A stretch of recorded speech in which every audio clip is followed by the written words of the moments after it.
सबसे पहले मैं शुक्रिया अदा करूंगा जनाब नासिर साहब, मन्नान साहब और उनकी टीम का। आप लोगों के सामने जब भी कोई खैर उम्मत की का कोई प्रपोजल आता है, आप इमीडिएटली एक्सेप्ट करके उसके लिए आगे बढ़ते हैं। उसके लिए बहुत बहुत शुक्रिया और जजाकल्ला। अ, वक्त जो है कम हो है, इसीलिए मैं क्या करता हूँ, डायरेक्टली शुरू करता हूँ। अगर यहाँ पे जो ऑडियंस है, मैं जो समझ रहा हूँ कि उनका बैकग्राउंड अगर समझने के लिए, अगर मेरे को कोई जो है ऐसा किस किस्म के प्रोफेशंस है इसका अगर थोड़ा हिंट मिल जाए, तो मैं उस प्रोफेशन से रिलेटेड जो है मैं गुफ्तगू में रख सकता हूँ, उसको ध्यान में रखते हुए। आप कमेंट में आपका प्रोफेशन टाइप कर सकते हैं। अ, मैं हमारे कोऑर्डिनेटर साहब, मैं स्क्रीन शेयर कर सकता हूँ। जी जी, आपका वीडियो भी ऑन कीजिए। बेहतर अच्छा। रहेगा। ओके।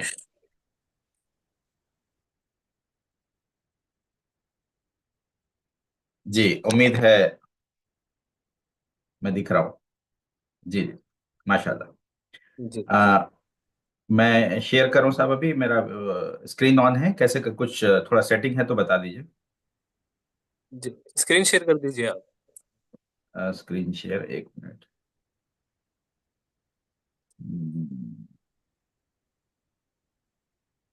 स्क्रीन शेयर, हाँ ओके।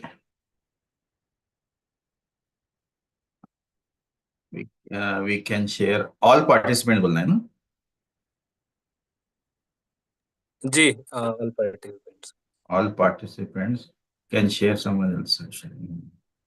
All participants, okay.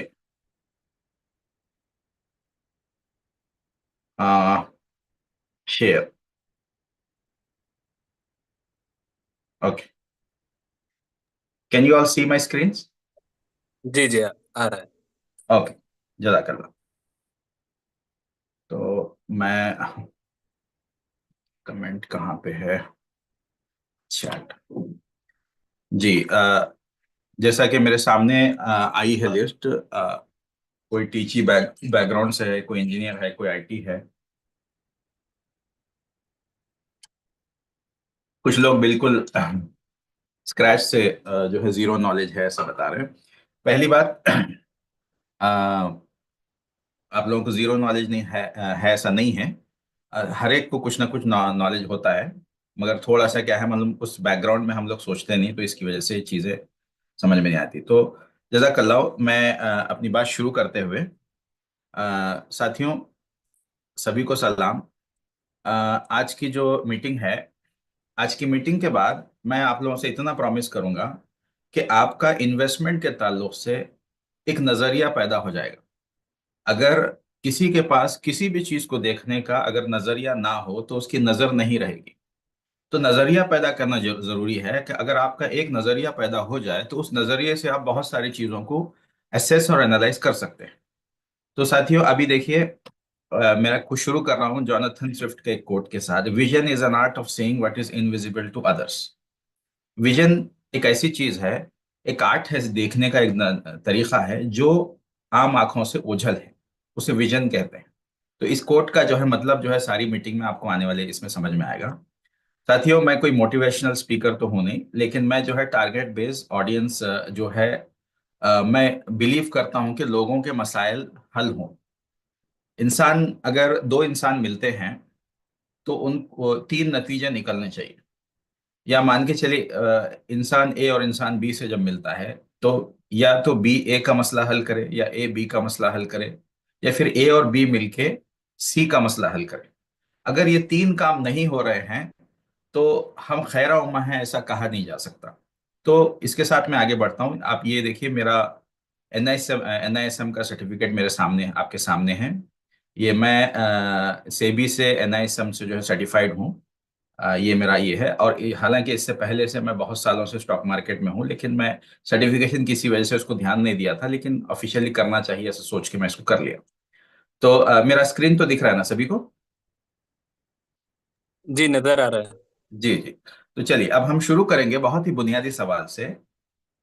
पहला सवाल ये है कि व्हाट इज मनी। पहला सवाल, इसमें मेरे को वॉलंटियर्स चाहिए 1-2 मिनट में। पैसे के ताल्लुक से आपके जहन में क्या है, आप कमेंट बॉक्स में टाइप कर सकते हैं। What is money according to you. आप डेफिनेशन देने की कोशिश मत कीजिए। मनी के ताल्लुक से, आपका पैसे के ताल्लुक से क्या नजरिया है। What is money. Money is something needed two by. बहुत अच्छे।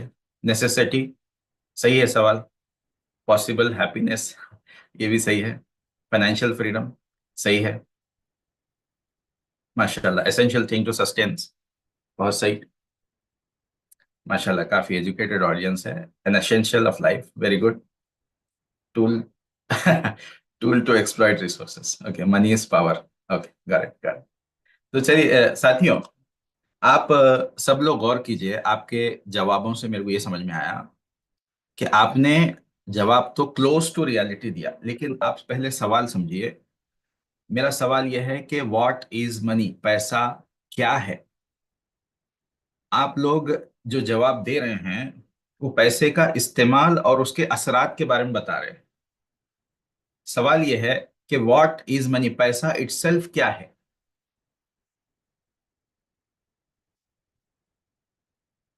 Currency, good. Money is needed in the city for trading, yes. या it is a kind of currency, okay. Value, yes, almost. तो चलिए ठीक है। तो मैं आज मैं इसका जवाब देने की कोशिश करूंगा। इससे जो है आपके पैसे को देखने का नजरिया बदल जाएगा। Without understanding money we can never create wealth.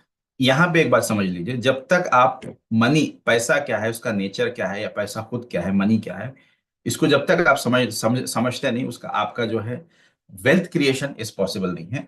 आप गौर कीजिए मेरे अल्फाज पे। मैं अल्फाज इस्तेमाल कर रहा हूँ वेल्थ क्रिएशन। मैं ये नहीं बोल रहा हूँ कि making money. Wealth creation, wealth creation. अब आगे आपको बहुत सारी चीजें समझ में आएंगी।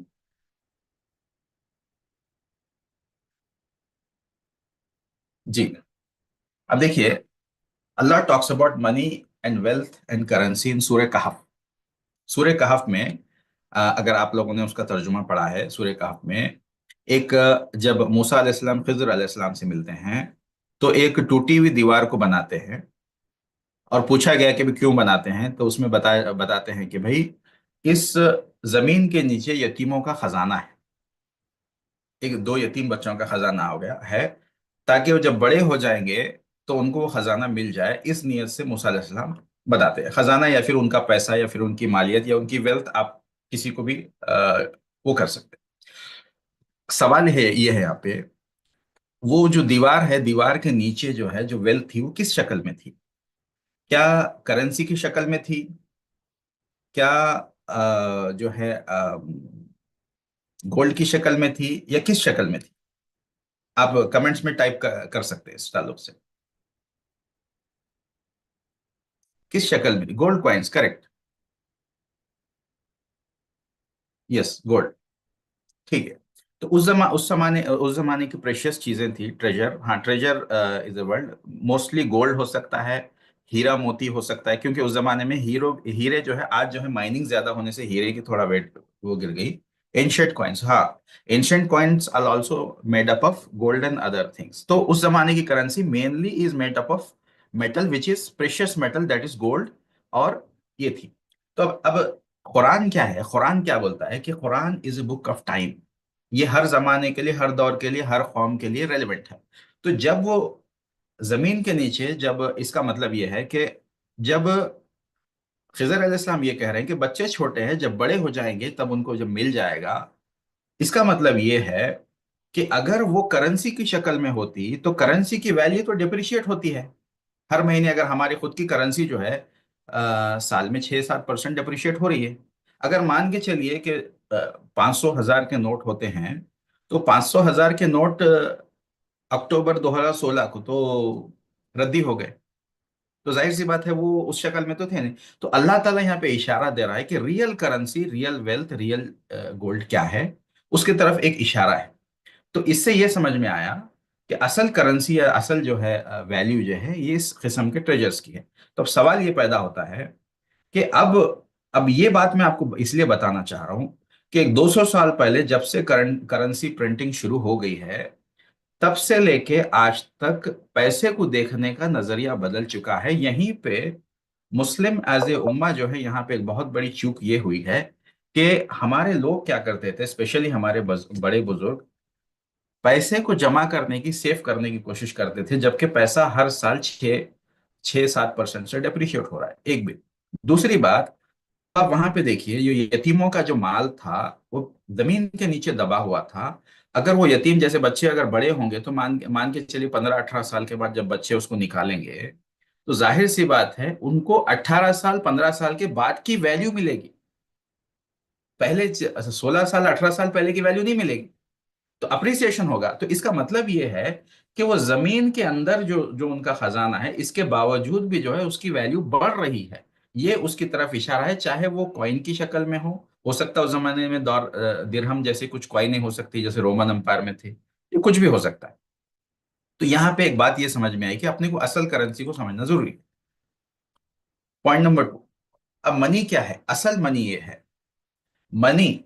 अब ये देखिए, एक किताब है, उसका नाम है दास कैपिटल। ये कार्ल मार्क्स ने किताब लिखी है। ये दुनिया की वाहिद किताब है जो जिसमें माश की तारीख लिखी गई है। तो उसमें एक सवाल होता है कि व्हाट इज मनी, पैसा क्या है? तो उसमें ये कहा गया है कि पैसा, जैसे फॉर एग्जाम्पल आपके पास 1 लाख रुपए हैं, आपके जेब में है या आपके बैंक के अकाउंट में है, तो उसे मनी कहा नहीं जा सकता। मैं रिपीट कर दूं, अगर आपके पास बैंक में 1 लाख रुपए है या फिर जेब में है 1 लाख रुपए आपके, तो उसे पैसा नहीं कहा जा सकता। क्यों? Money which is in motion is called money. अब आप गौर कीजिए मैं जो बोल रहा हूं कि पैसा जो मोशन में है, हरकत में है, उसे ही मनी कहा जा सकता है। जो जेब में पैसा है आपके हाथ में, आप टेम्पररी टाइम बिंग आपके पास जो करेंसी है उसको वैल्यू एक्सचेंज कर सकते हो। जैसे आप कोई चीज खरीदने गए, फ्रिज टीवी खरीदने गए, आपको उसकी वैल्यू मिल गई तो आपने उसको एक्सचेंज कर लिया। मनी इन द बैंक अगर आप जैसा रखते हो, तो वो क्या है, it starts losing its value. तो पैसा वो नहीं हो सकता, जैसे अल्लाह ने सूरह कहफ में इशारा दिया है, पैसा वो नहीं है जो आपकी वैल्यू लूज करता है, आपका पैसा वो है जो वैल्यू गेन करता है। तो अब यहाँ पे जो सबसे बड़ा सवाल यह है कि money is in motion, money motion में कैसा हो सकता है? और एक सवाल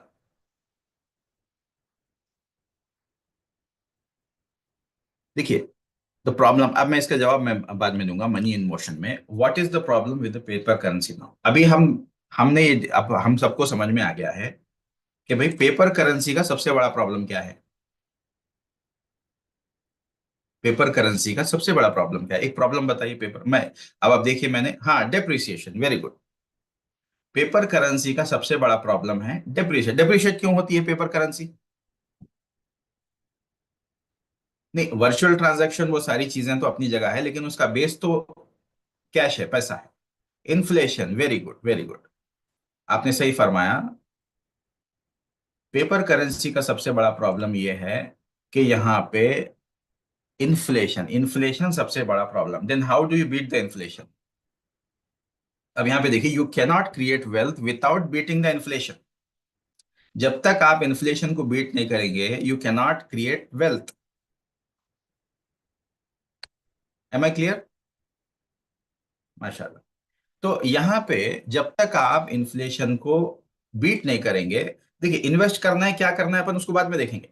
लेकिन हियर आप समझिए, अब दो चीजें हमको समझ में आया। पहली चीज, पैसा, हमने मनी को हमने समझा, money which is not in motion is not, it's we can not call it as money. Money should be in motion. Second thing, money है, जब प्रिंट होती है तो इन्फ्लेशन बढ़ाती है। हमारे को वेल्थ क्रिएट करना है तो इन्फ्लेशन जो है को बीट करना जरूरी है। ठीक है। तो अब आप देखिए, हमारे पास, जैसा how many is losing its value, अब देखिए अगेंस्ट गोल्ड कैसे मनी जो है लूज हो रहा है।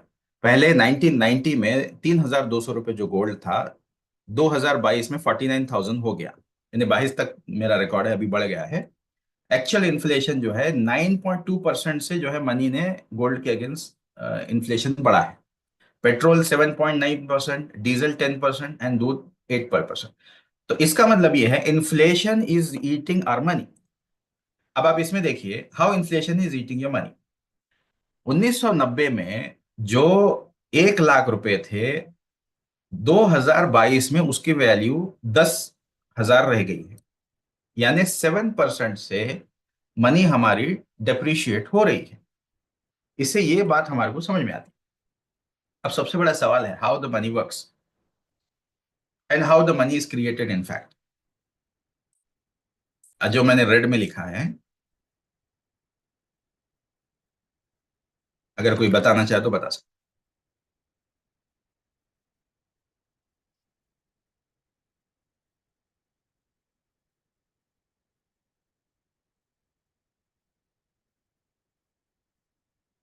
चलिए ठीक है।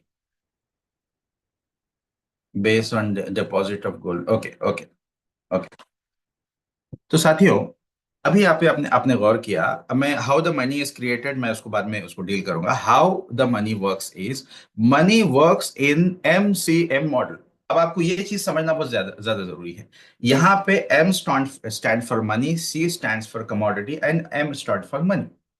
तो यहाँ पे कैसा है, मनी जो काम करता है MCN मॉडल में काम करता है। अगर आप सवाल था ना कि भाई मनी को, how the money should be called as in motion. अगर आपका पैसा MCN मॉडल में है, पहले जैसे एग्जांपल, आपने पैसा लगा के एक फैक्ट्री बनाई, उसमें कार बनाया, टायर बनाया, कुछ बनाया, जैसे टाटा वाला बनाता है या फिर रिलायंस वाले जो करते हैं, वो पैसा लगाते हैं।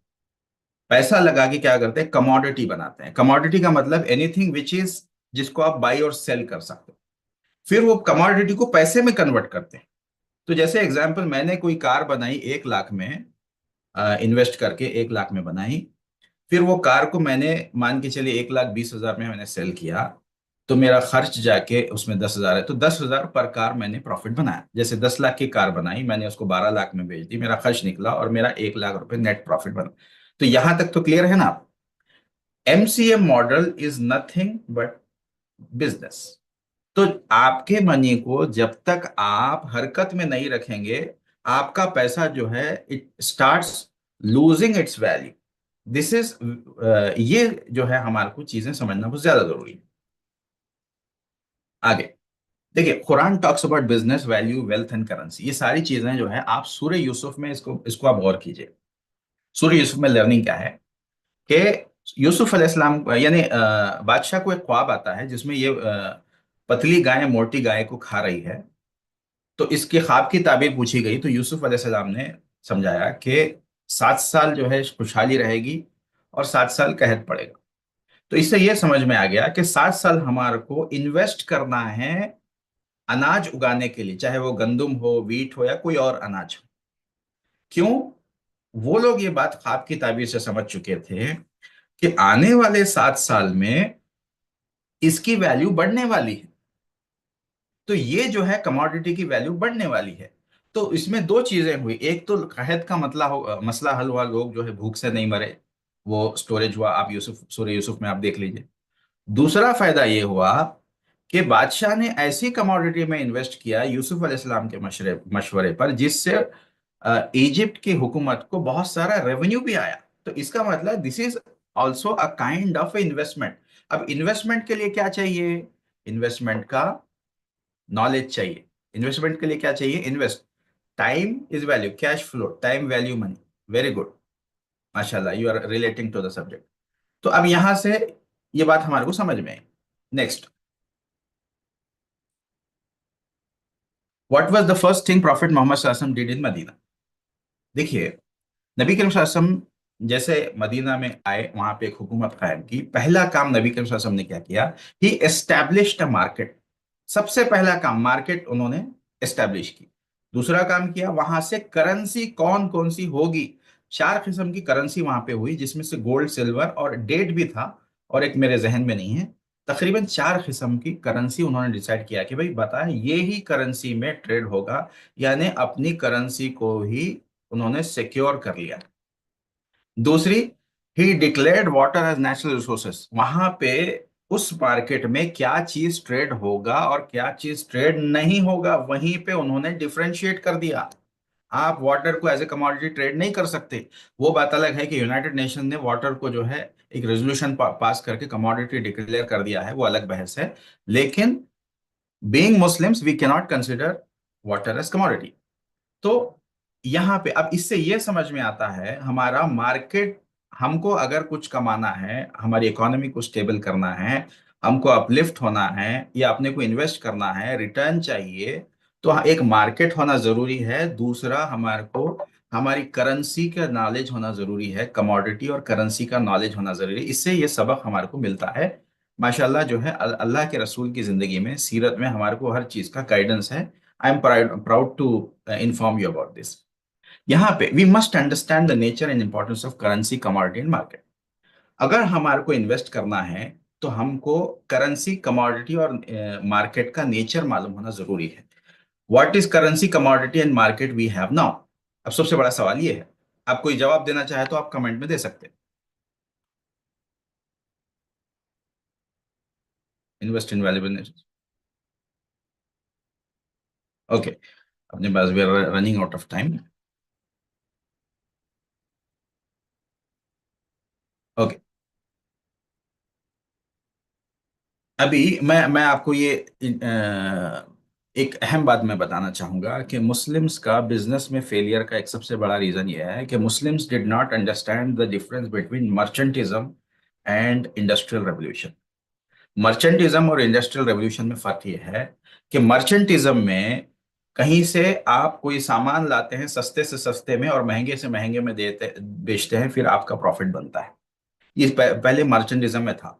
तो 200 साल पहले जब इंडस्ट्रियल रेवोल्यूशन आया, तो इंडस्ट्रियल रेवोल्यूशन के बाद बिजनेस की लॉजिक बदल गई। बिजनेस की लॉजिक क्या थी बोलो तो, आप सस्ते से सस्ते में बनाओ, बड़ी क्वांटिटी में बनाओ और सस्ते से सस्ते में बेचो, जिसके नतीजे में क्या है, आपको बड़ा प्रॉफिट आएगा। और वो चल रहा है। यहाँ पे बहुत जो है हमारे मुस्लिम ट्रेडर्स को ये बात समझने में थोड़ा सा दिक्कत हुई। This is what the problem is.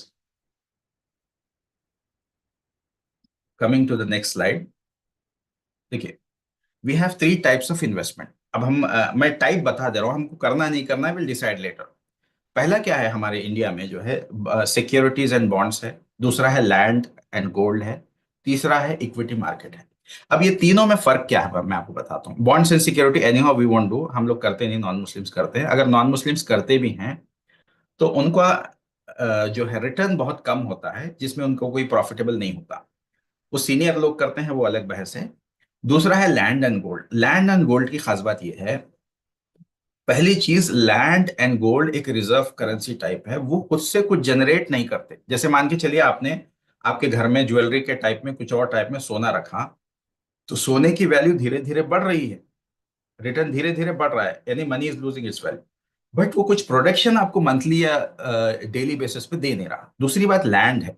Land and for example, जैसे अब हम स्पेशली शहर में रहने वाले लोगों के लिए, हम या तो एग्रीकल्चर लैंड खरीदते हैं, फिर प्लॉट की शक्ल में खरीदते हैं। दोनों का भी प्रोडक्शन बहुत कम है।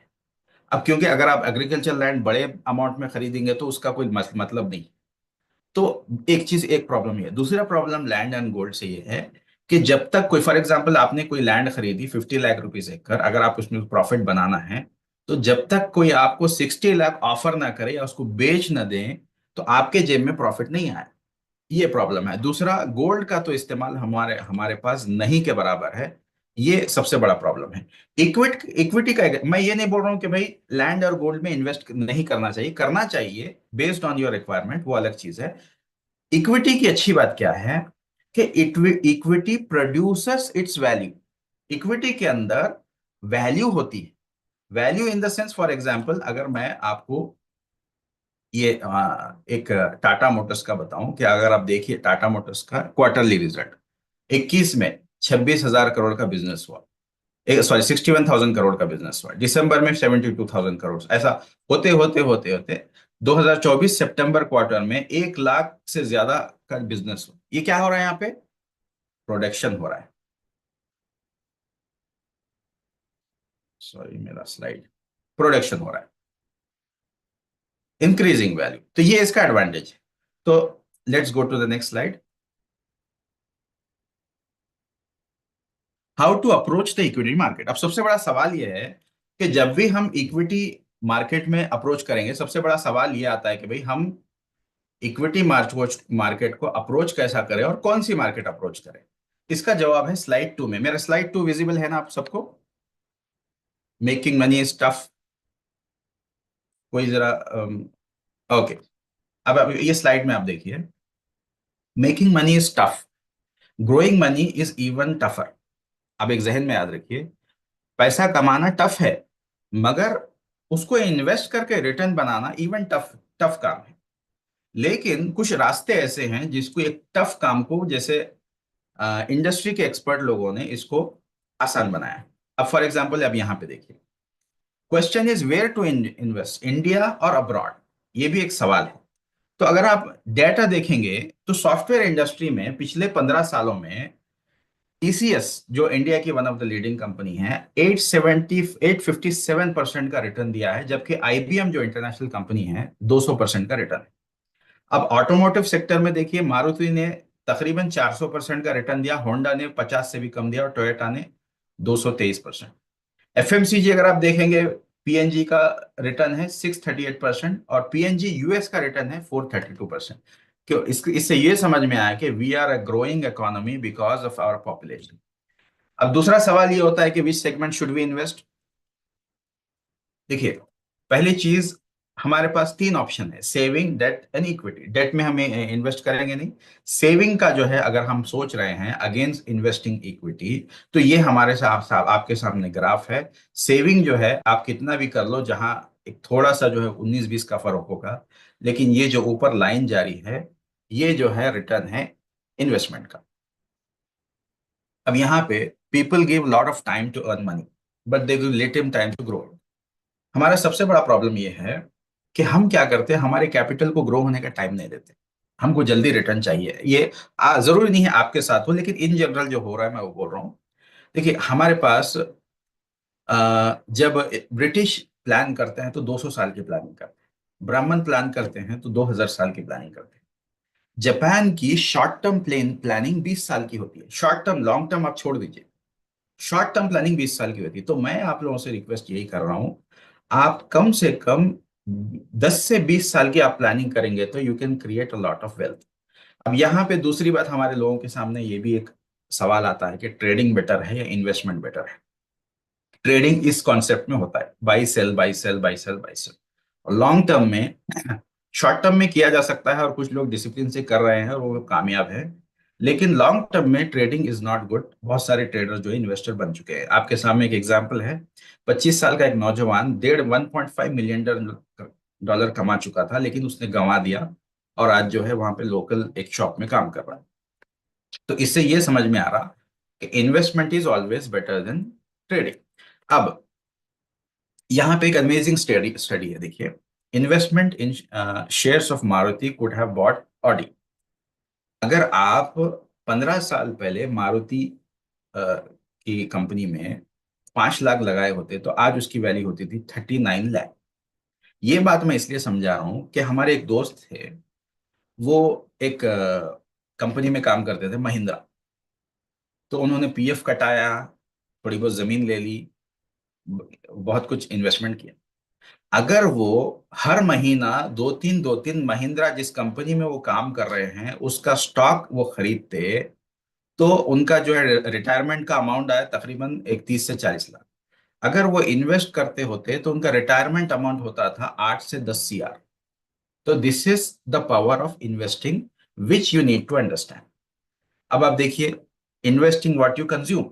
अब यहाँ पे एक सिंपल चीजें वो बता रहे हैं, ये कोटक की एक अमेजिंग स्टडी है।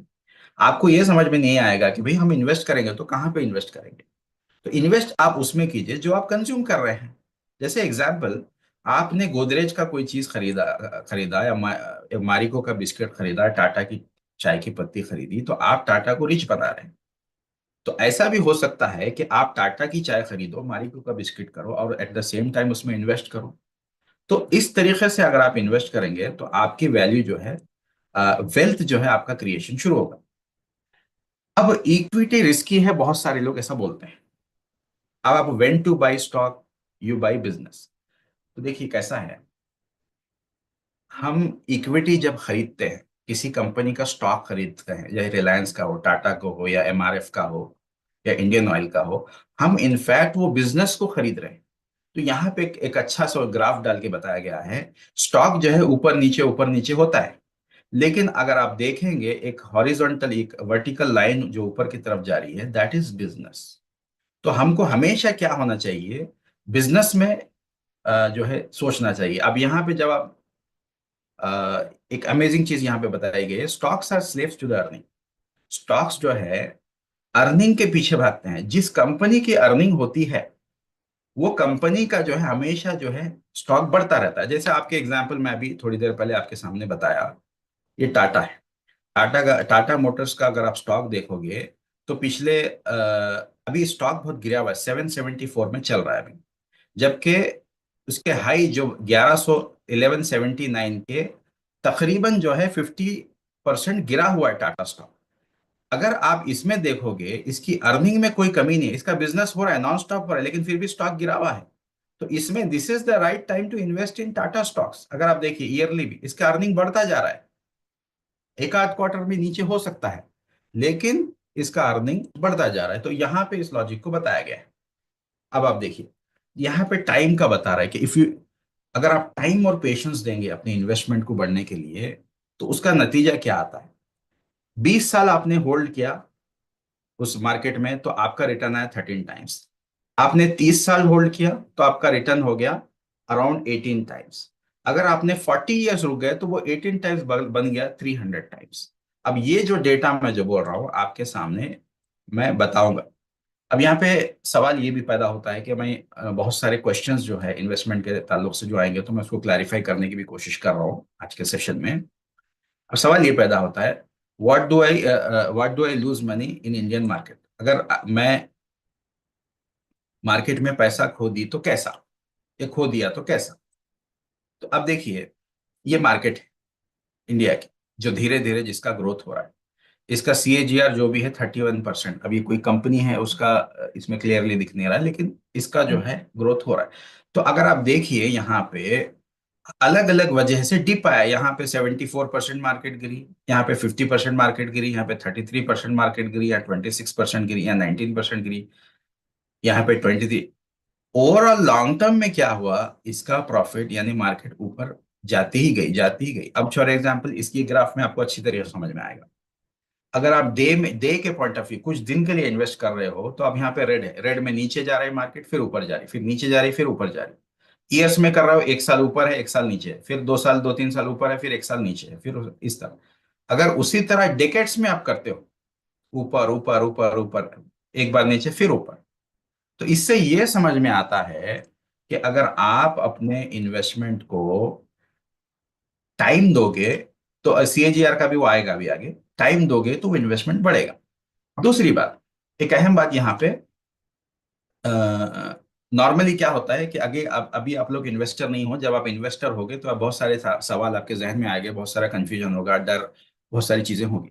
अगर आप यहाँ पे देखेंगे, करेक्शन इज एन अपॉर्चुनिटी। जब भी मार्केट गिरती है ये अपॉर्चुनिटी है। अभी मार्केट गिर रही है, इंडिया की मार्केट गिर रही है, तकरीबन 15% मार्केट गिरी है। It is an opportunity. How ये अपॉर्चुनिटी कैसा है, मैं इसके बारे में बताता हूँ। देखिए आपने मान के चलिए कुछ स्टॉक, मान के चलिए 100 रुपए में यानी आपका इन्वेस्टमेंट है वो गिर गया, समझे मान के चलिए 90% गिर चुका है। आपने स्टॉक खरीदा, बिजनेस खरीदा, तो आपने क्या किया, नीचे से वो 10%, 10 रुपीज में और आपने शेयर्स खरीद लिए और 90 रुपए डाल के आपने फिर से उसको 100 कर दिया। तो यहां से वो 20 रुपया बढ़ा। तो अगर 20 रुपया बढ़ा तो आपका इन्वेस्टमेंट 100% बढ़ा।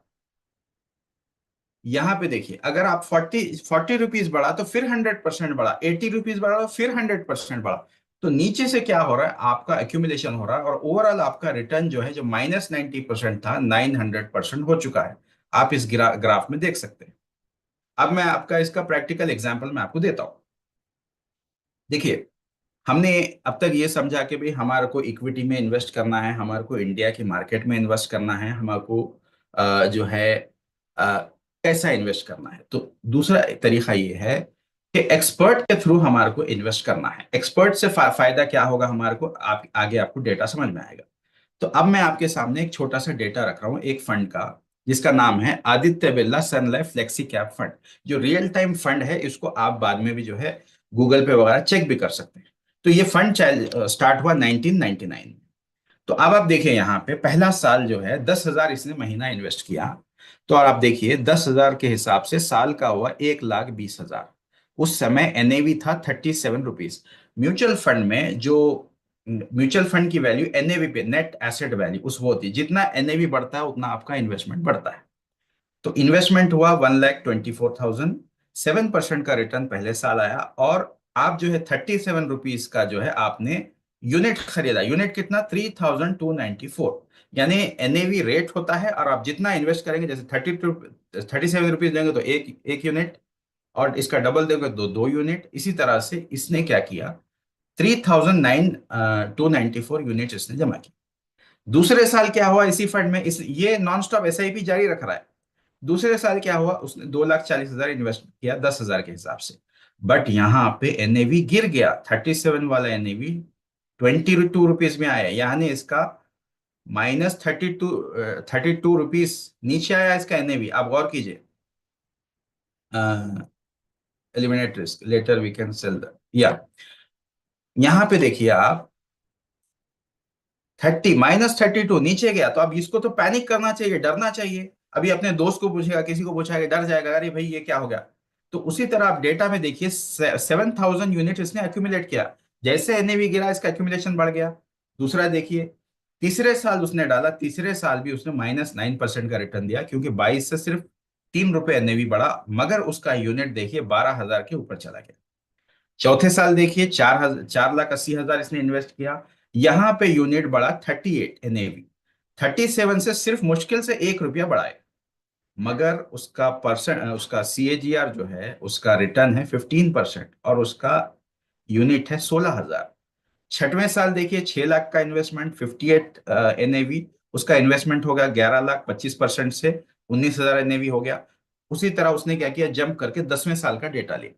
10 साल तक इसने 12 लाख रुपए इन्वेस्ट किया, और एनएवी हुआ 216। 12 लाख की वैल्यू हुई 51%, 27% का रिटर्न, 23%, 23,000 यूनिट। 20 साल में 24 लाख इन्वेस्ट हुए, यानी 10 का डबल। मगर यहाँ पे कॉर्पस देखिए 1.82 CR हो गया इसका। 17.61% इसका रिटर्न है। 17.61%, ये दुनिया का सबसे ज्यादा रिटर्न है। दुनिया में जितने मार्केट्स हैं, आपको इसका अंदाजा शायद होना चाहिए। वैरन बफेट का सीएजीआर है 19% एवरेज।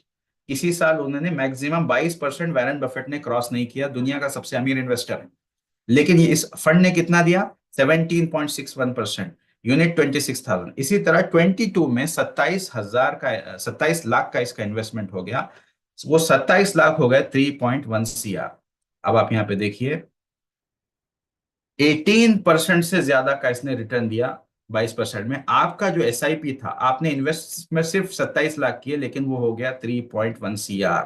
जो एनएवी 99 में था, जब शुरू हुआ था, वो एनएवी जो है आज, अब 2022 तक 1135 है। अब हो सकता और बड़ा होगा, 1135। तो इसमें आपको ये समझ में आता है कि सिस्टमैटिक तरीके से डिसिप्लिन करके हम छोटा छोटा छोटा अमाउंट अगर डालेंगे तो इसका इम्पैक्ट क्या हो सकता है, ये चीजें आपको इसमें समझ में आती हैं। उसी तरह सेम फंड में जो है एसआईपी जो है 2009 से उसने किया, इसके बावजूद भी उसको 15.7% रिटर्न आए। उसी फंड को मैं फिर से एनालाइज करके बता रहा हूँ कि अलग अलग एरिया से। ऐसा नहीं कि भाई एक फंड बता रहे दूसरा नहीं, ऐसा नहीं। अब इसमें देखिए, निपॉन का स्मॉल कैप फंड है। इसका शुरू हुआ, पहले साल 1,20,000, 10,000 का हुआ। 10वें साल 12 लाख उसने इन्वेस्ट किया, 51 लाख उसका रिटर्न हुआ, 24% का रिटर्न उसने दिया। ये तो वैरन बफेट से भी ज्यादा है। 52 लाख का उसका कॉर्पस बन गया। अब थर्ड फंड देखिए, mid cap fund. Mid cap fund में इन्वेस्टमेंट हुआ 12 साल में 15 लाख, और उसका रिटर्न 44 लाख। ये भी जो है 16% से रिटर्न आया। अब यहाँ पे making money in equity is simple but not easy. Just relax, continue your SIP and let the magic happen over time. आपको यहाँ पे करना है, एसआईपी करना है, और उसका मैजिक जो है आगे आपको देखना है। इसका जो है बताया गया है। दूसरा एक एग्जांपल देता हूं मैं, अहम बात। हाँ, मैं हलाल हलाल का जवाब दूंगा, आप थोड़ा सा सब्र रखिए। मैं पहले पहले क्या है, देखिए, कोई भी सब्जेक्ट को हम एज ए सब्जेक्ट समझना जरूरी है। उसके बाद हम उस सब्जेक्ट में से क्या लेना है क्या नहीं लेना है मैं उसका बाद में बताऊंगा इंशाल्लाह। आपने सवाल अच्छा किया। अब देखिए यहाँ पे एक फंड था जिसमें 2 लाख रुपए उसने इन्वेस्ट किया। ये है आईटी से रिलेटेड फंड था। ये तकरीबन 2000 में शुरू हुआ। 2 लाख की वैल्यू पहले साल जो है आधी हो गई। 80% गिर गया है। 80% गिर गया। अब आप इसमें देखिए एसआईपी उसने जारी रखी दूसरे और तीसरे साल भी वो माइनस में ही रहा। उसके 3 लाख जो है अगेंस्ट 4 लाख जो है अभी 3 लाख ही रहे। अब आप यह देखिए आईटी का बूम आया। तो अब ये जो एनएवी जो है 10 रुपए से नीचे आया 2 रुपए के आसपास और फिर ऊपर गया वापस 10 पे ही आया, वो बढ़ा नहीं। अब आप देखिए गौर कीजिए एनएवी 10 रुपए ही है। मार्केट पूरा रिकवर किया। रिकवर करने के बाद उसका इन्वेस्टमेंट था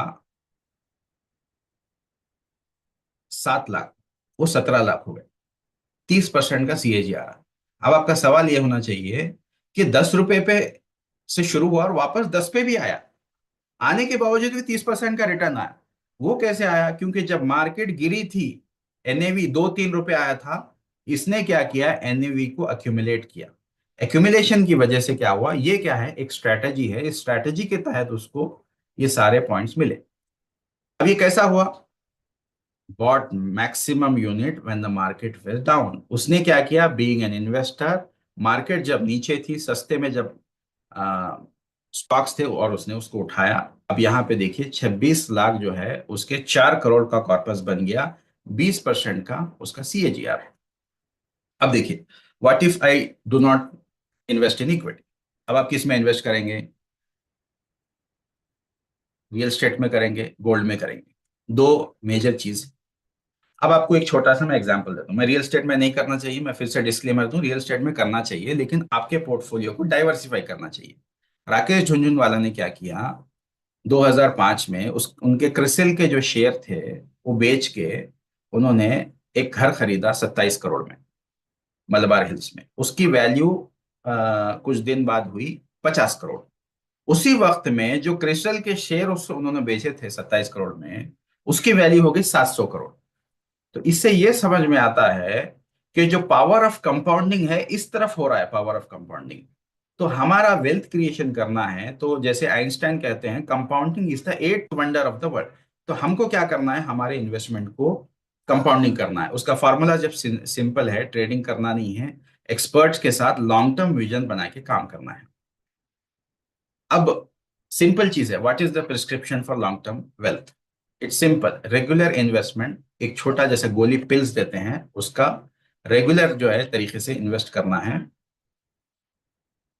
प्लीज क्लियर, डाइवर्सिफाई। हाँ, वो उसके बारे में बोलता हूँ। लास्ट सेक्शन हम उसी को कवर करेंगे। अभी मैं समझ आई एम ऑलमोस्ट डन। उसको मैं कवर करता हूँ। अब आप देखिए रुपी कॉस्ट एवरेजिंग पर, ये थोड़ा सा टेक्निकल है, जब आएगा तो हमने इसमें स्ट्रैटेजी क्या इस्तेमाल की हमारे म्यूचुअल में, स्पेशली हम लोगों ने रेगुलर रेगुलर इन्वेस्टमेंट में हमने क्या किया? Smart SIP, simple SIP, target SIP, growing SIP, ये हमारे स्ट्रैटेजीज है। अभी क्योंकि टेक्निकल है हम इसके बारे में जो है अपन बाद में डिस्कस करेंगे।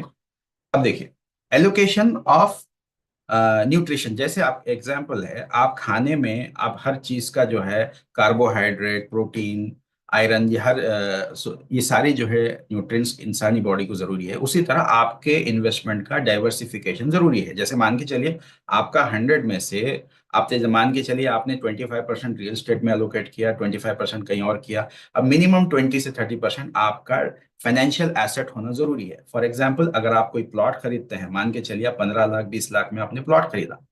जब आप 10 रुपए एनएवी का कोई म्यूचुअल फंड खरीदते हैं तो आपने डिजिटल प्लॉट खरीदा, आपने उसको एक्यूमुलेट किया, यूनिट खरीदा। तो उसी तरह आप क्या कर रहे हैं? यूनिट को एक्यूमुलेट करके बढ़ा रहे हैं। तो इसमें स्ट्रैटेजी सिंपल है। क्या है?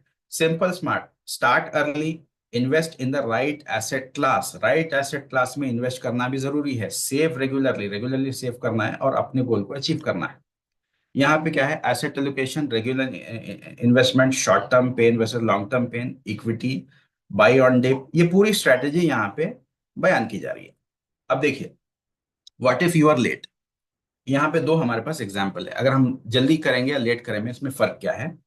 एक लड़के ने शुरू किया, 25 साल में उसने 10 साल का एसआईपी किया, 35 ईयर्स तक 42 लाख उसने इन्वेस्ट किया, उसका कॉर्पस हुआ 11.41 करोड़, 15% के सीएजीआर।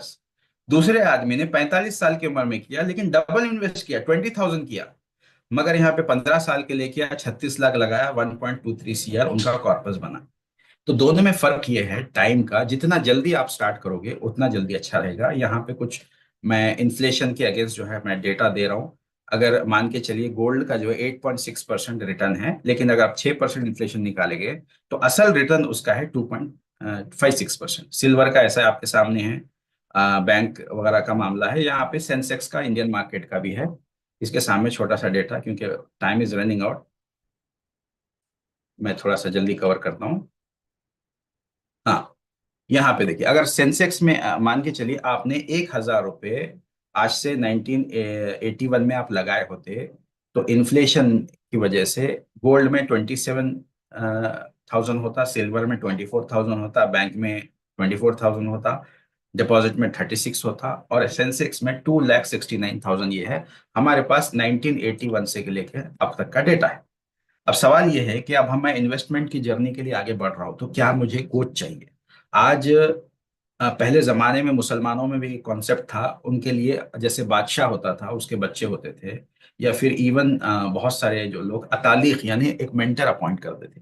आज भी जो है बड़े बड़े एथलीट्स होते हैं, इवन प्रेसिडेंट्स होते हैं यूएस के वगैरह, वो अपने लिए कोच अपॉइंट करते हैं। तो आपको इसमें कोच अपॉइंट करने से फायदा क्या होगा कि पहला आप देखिए लेफ्ट में, never heard of a company, आपने किसी कंपनी को जाना नहीं।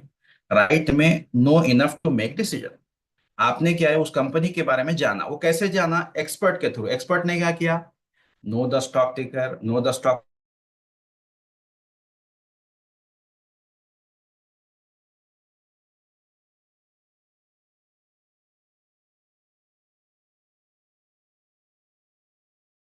क्या है, ये सारी चीजें एक्सपर्ट्स को मालूम होती हैं। अब फॉर एग्जांपल अगर मैं ये बोलूंगा कि भाई अब ये टाटा का है, अब टाटा की एनुअल रिपोर्ट आती है, एनुअल रिपोर्ट में वो पिछले साल क्या किया, अब ये साल क्या किया और आने वाले साल क्या कर रहे हैं सब बताते हैं। वो 300-400 पेजेस की रिपोर्ट होती है, हम नहीं पढ़ते हो, लेकिन एक्सपर्ट पढ़ता है।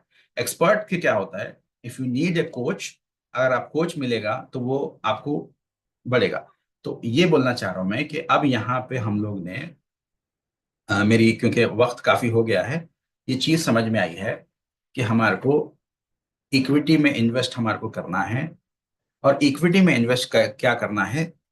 इक्विटी म्यूचुअल फंड के थ्रू करना है। म्यूचुअल फंड के थ्रू क्यों करना है? Mutual fund is an expert way to approach the market. Mutual fund क्या है? एक expert way to approach the market. मैं आपका छोटा सा एग्जांपल बताता हूँ।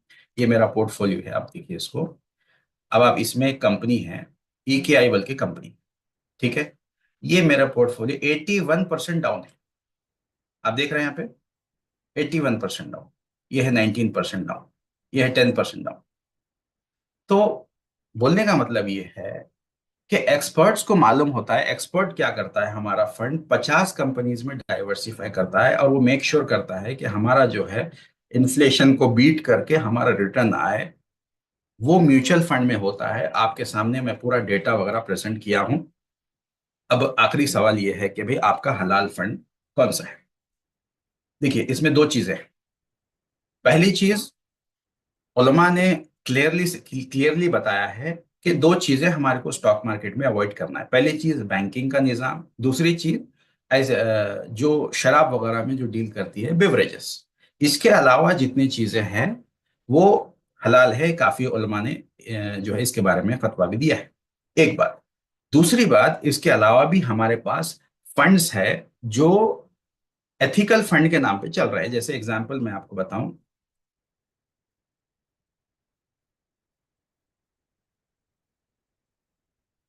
ये लिस्ट ऑफ फंड्स है। क्या है? टाटा एथिकल फंड है, टॉरस एथिकल फंड है, निपॉन इंडिया ETF शरिया के अगेंस्ट है, UTI का एक फंड है शरिया कंप्लायंस, और एक SBI शरिया फंड है, ICICI प्रूडेंशियल का टेक्नोलॉजी फंड है, फ्रैंकलिन इंडिया टेक्नोलॉजी फंड है। तो अब यहाँ पे देखिए बहुत सारे फंड्स ऐसे हैं जिसमें कोई कंपनी इनमें से शामिल नहीं है। जैसे मैं आपको बोलूं कि भाई, आपको मैं एक एग्जांपल देता हूं।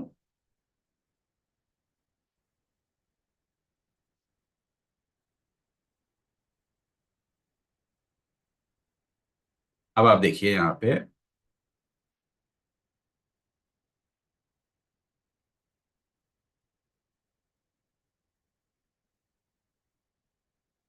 अब देखिए,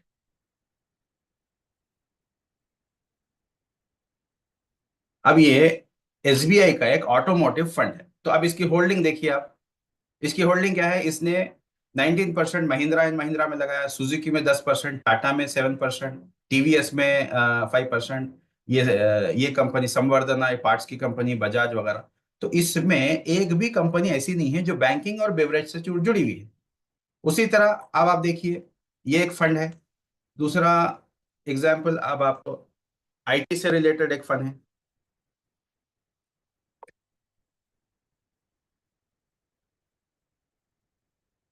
या फिर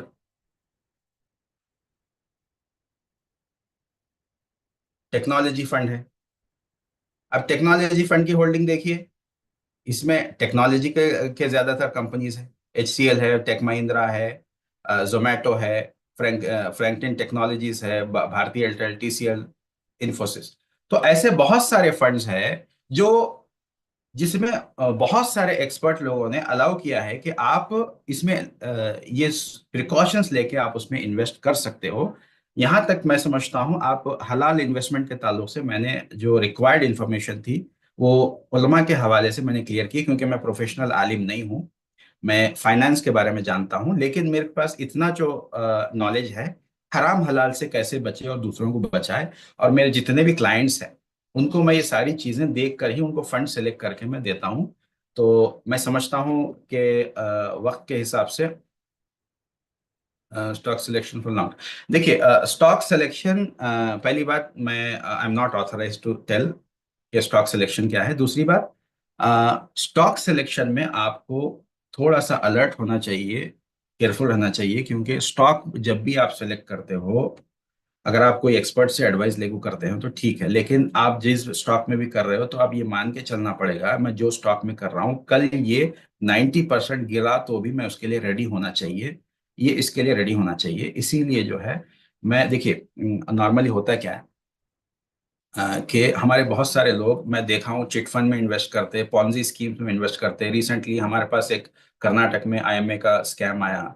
रिसेंटली हैदराबाद में एक टेक्नोलॉजी स्कैम आया, जिसमें उन्होंने क्या किया, लाख रुपए देता हूँ, लाख रुपए दो, महीना इतने इतने दोगे। तो मेरा अवेयरनेस क्रिएट करने का भी यही मामला, मकसद भी ये है कि हमारे जो गरीब लोग हैं उनको समझ में नहीं आता रिटर्न क्या है। अगर महीने को आप 2,000 रुपये लाख पे रिटर्न दोगे, साल के 24% हो गया। ये वैरन बफेट का, दुनिया के सबसे अमीर आदमी का भी रिटर्न नहीं है। टाटा, रिलायंस भी जो है इतना रिटर्न नहीं देते, उनका एवरेज 15 से भी 18% उनका रिटर्न है। तो ये कैसा पॉसिबल है, हमारे लोग समझ में नहीं आता, इसीलिए मैं क्या है, अवेयरनेस कर रहा हूँ। अब रही बात, यहाँ पे मेरी मेरा प्रेजेंटेशन तो खत्म हुआ। अगर आप सवाल आ रहे हैं, अगर कोऑर्डिनेटर इजाजत दे तो मैं सवाल का जवाब दे दूं कैसा, फिर आप बता दीजिए। जी, और 1-2 मिनट रुक जाएंगे अभी। पोल आएगा, फीडबैक पोल। जी जी अ, जी। जी, स्क्रीन पे फीडबैक पोल आ जाएगा। वोट कीजिए, पोल कीजिए।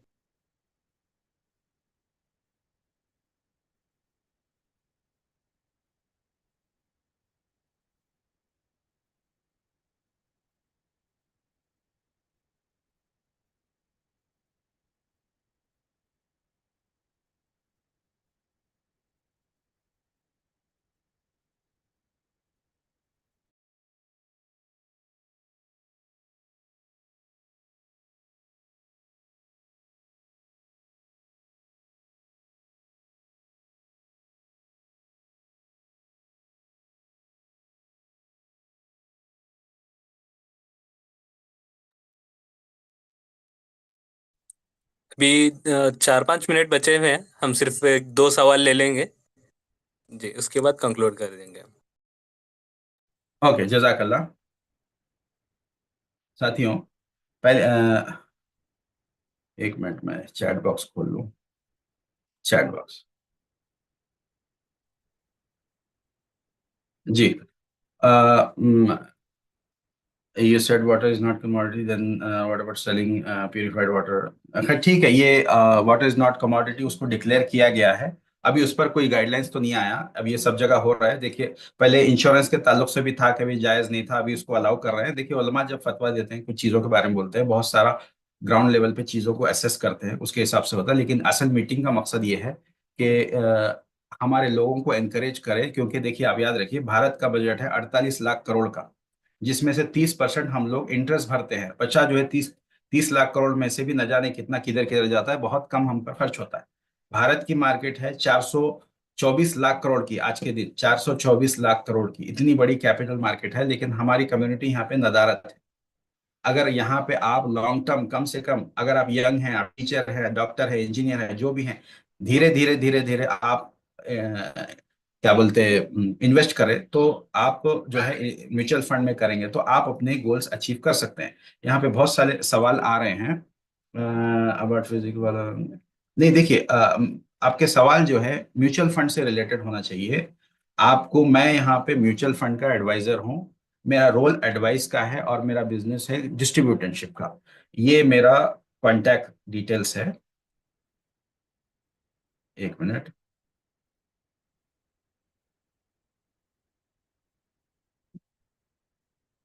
ये मेरा कॉन्टैक्ट डिटेल्स है, अगर आपको दिख रहा है तो आप इसको नोट कीजिए। अब यहाँ पे मैं गुजारिश करूंगा हमारे कोऑर्डिनेटर साहब से, मेरे दो व्हाट्सएप के लिंक है, दो डेट एकेडमी करके, जब यहाँ पे हमने फाइनेंशियल अवेयरनेस के ताल्लुक से आपको रेगुलर चीजें डाल सकती है। तो आपको जो है इसका अप्रोच कैसे हो सकता है, आप इमीडिएटली आप आपका आपका अकाउंट खोल सकते हैं, mutual fund account, demat account, जो कि फ्री में होता है। दो चार डॉक्यूमेंट्स चाहिए, आप वो व्हाट्सएप से पूछेंगे तो मैं डॉक्यूमेंट्स दे दूंगा, वो बोल दूंगा। आप फ्री में अकाउंट खोलिए। खोल के क्या कीजिए, शुरू में आप, एक सवाल ये था कि भाई मिनिमम कितना इन्वेस्टमेंट कर सकते हैं। आप 100 रुपए से भी शुरू कर सकते हैं। 100 रुपए से लेके लोग जो है 1 1 CR, 1 1 करोड़ दिन में डालते हैं। मेरे कुछ क्लाइंट्स हैं जो बैंक के मैनेजर्स है या फिर अलग अलग इंडस्ट्रीज से है। और रिसेंटली एक लड़का, नौजवान बिल्कुल जो है 22 23 साल का, वो महीना 20,000 की SIP करता। उसने 40 ईयर्स में रिटायरमेंट का प्लान किया है, उसने 20,000 की मंथली SIP कर रहा है। तो आप लोग क्या कर सकते हैं, how to become your client, simple है। आपको ये व्हाट्सअप मेरा नंबर है, ये नंबर है, ये व्हाट्सअप का नंबर भी ये है, कॉन्टैक्ट नंबर है, आप इसको नोट कीजिए। इस पे आप और ये मेरा ईमेल आईडी भी है, mujib.omer@gmail.com। ये मेरा ईमेल आईडी है, आप ईमेल कर सकते हैं। और ये नीचे अकाउंट फ्री में खेलेगा, अकाउंट खोलने का कोई पैसा नहीं। अगर आप, आपकी इस्तेताअत के मुताबिक आप 100 रुपए भी महीना आप SIP कर सकते हो तो आप करिए। 100 रुपए कीजिए, 500 कीजिए, 1000 कीजिए, SIP इमीडिएटली शुरू कीजिए। SIP एक ऐसी चीज है, जैसे फॉर एग्जाम्पल आप 1000 रुपीज मंथली SIP कर रहे हो, तो रोज के अराउंड 33 रुपीज कुछ होता है। ये तो, इसमें तो आधा लीटर पेट्रोल भी नहीं आता। तो अगर आप इतना डालोगे तो 5 से 10 साल में ये लैक्स में बदल जाएगा, एक्सपोनेंशियल ग्रोथ होगी। तो आपको चाहिए कि जितना ज्यादा SIP करें उतना ज्यादा। बिल्कुल, अब यहाँ पे better to invest directly in mutual fund through platform. हाँ, तो इसमें डायरेक्ट डायरेक्ट इन्वेस्टमेंट में क्या होता है, वहां पे फंड मैनेजर का एक्सपेंस कम रखने के लिए वो लोग क्या करते हैं, फंड को छोड़ के चलाते रहते हैं लॉन्ग टर्म। उसमें बहुत सारी चीजें, एडवाइजरी वगैरह शामिल नहीं होती, और कस्टमर को ये मालूम नहीं होता है कि भाई देखिए, इन्वेस्टमेंट में क्या चाहिए। कोई भी, चाहे आप रियल एस्टेट हो या कुछ भी हो, मैं रियल एस्टेट में भी हूं, तो मैं आपको ये अहम चीज बोलूं, कौन सी चीज खरीदना है, कब खरीदना है, कितने में खरीदना है, कब तक होल्ड करना है, कब बेचना है और कितने में बेचना है, जब तक ये चीजें मालूम नहीं रहती आप पैसा बना ही नहीं सकते। तो डायरेक्ट जो सिस्टम होता है, इसमें सारी कोई एडवाइजरी आपको इसमें नहीं रहती। तो एडवाइजरी हमारे पास फ्री है, जी एडवाइजरी अपने पास फ्री है। तो ये नंबर है। और कोई सवाल है? जी। नेक्स्ट जो भी सवाल रहेंगे स्पीकर से आप कांटेक्ट कर सकते हैं, चैट में लिंक दी जाएगी। जी जी जी, 10 बज के 1 मिनट हो गए। मैं वंस अगेन थैंक्स ऑल, क्योंकि वक्त का कंस्ट्रेंट था। मैं तेजी से भी बोला हूँ, बहुत सारी चीजें मैं बोल नहीं पाया हूँ। मेरी कोई फीस नहीं है, no fees, no fees, nothing nothing, nothing fees नहीं है हमारा। देखिए, हमारा कैसा होता है कि जो फंड हाउस होता है, जब आप जितना इन्वेस्ट करते हो उसमें 0.71% या ½ % इस तरीके से चार्ज करते हैं। इसमें फायदा क्या होता है, इनका जो अमाउंट जो आता है, फंड जो है हजारों करोड़ में होता है, तो हजारों करोड़ में 0.5% भी बड़ा अमाउंट होता है, तो उतना ही उनके लिए काफी है। ये लोग कोई चार्ज नहीं करते। आप यू कैन स्टार्ट, और anything you can call me and get your clarification. मैं with this I will conclude.